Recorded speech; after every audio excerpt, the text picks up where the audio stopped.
ভারতের যে উদ্দেশ্য ছিল সেদিক থেকে দেখলে গেল ৬ তারিখের অপারেশন সিঁদুর ছিল সামরিক বাহিনীর একটি সফল অপারেশন। পাকিস্তান অধিকৃত কাশ্মীরে ৯টি জঙ্গি ঘাঁটি এই অভিযানে গুড়িয়ে দেয়া হয়।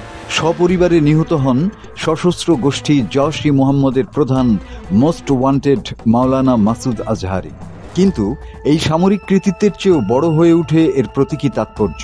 হামলার পর সারা দেশ যখন ধর্মের বিভাজনে উন্মত্ত, রাজনৈতিক নেতা থেকে শুরু করে সাধারণ মানুষ ভারতের সংখ্যালঘু মুসলমানদের শত্রু জ্ঞান করছে, তখন সেই প্রেক্ষাপটে এই অভিযানের অন্যতম মুখ হয়ে উঠলেন একজন নারী অফিসার, কর্নেল সোফিয়া কুরেশি, ধর্মে যিনি মুসলিম। ভারতের উগ্র মৌলবাদী গোষ্ঠী, কতিপয় সংবাদ মাধ্যম এবং অধিকাংশ সাধারণ মানুষ পেহেলগাঁও হত্যাকাণ্ডের পর সমগ্র মুসলিম সমাজকেই কাঠগড়ায় দাঁড় করাতে চাইছিল। সেই মুহূর্তে অপারেশন সিঁদুরে সোফিয়া কুরেশির উপস্থিতি যেন এই মৌলবাদী প্রচারের বিরুদ্ধে এক দৃঢ় প্রতিবাদ হয়ে উঠল। ধর্ম নয়, কর্তব্যই বড়, সেই কর্তব্যবোধই তাকে ভারতের প্রতিরক্ষা ব্যবস্থার এক অনন্য মুখ করে তুলেছে। এছাড়াও একাধিক যুগান্তকারী সাফল্যের সঙ্গে জড়িয়ে আছে তার নাম। যুদ্ধের ময়দানে সোফিয়া আচমকাই আলোচিত হয়ে ওঠেননি। দীর্ঘদিন ধরে নিঃশব্দে তার লড়াই চলছে একাধিক প্রেক্ষাপটে।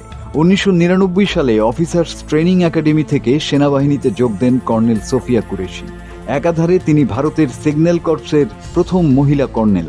আবার ২০১৬ সালে ১৮টি দেশের উপস্থিতিতে সামরিক মহড়া এক্সারসাইজ ফোর্স ১৮-এ ৪০ সদস্যের ভারতীয় বাহিনীর নেতৃত্ব দিয়েছিলেন, যা ছিল দক্ষিণ পূর্ব এশিয়ার বৃহত্তম বহুজাতিক সামরিক মহড়া। সেই মহড়ায় অংশ নিয়েছিল চীন, জাপান, রাশিয়া, দক্ষিণ কোরিয়া, অস্ট্রেলিয়া, নিউজিল্যান্ড ও যুক্তরাষ্ট্রের মতো দেশ। অন্য কোনো দেশের নেতৃত্বে কোনো নারী ছিলেন না। ২০০৬ সালে কঙ্গোয় জাতিসংঘের শান্তিরক্ষা অভিযানে তিনি সামরিক পর্যবেক্ষকের দায়িত্ব পালন করছিলেন। ভারতের সরকারি ব্রিফিংয়ে প্রতিরক্ষা বাহিনীর যে ২ নারী অংশ নেন, সোফিয়া কুরেশি তাদের একজন। এই দৃশ্যপট যেন এক যুগান্তকারী বার্তা বহন করে, যেখানে নারী, ধর্ম ও পেশাগত দক্ষতা সমান মর্যাদার অধিকারী। মাসুদ হাসান, বাংলা টিভি।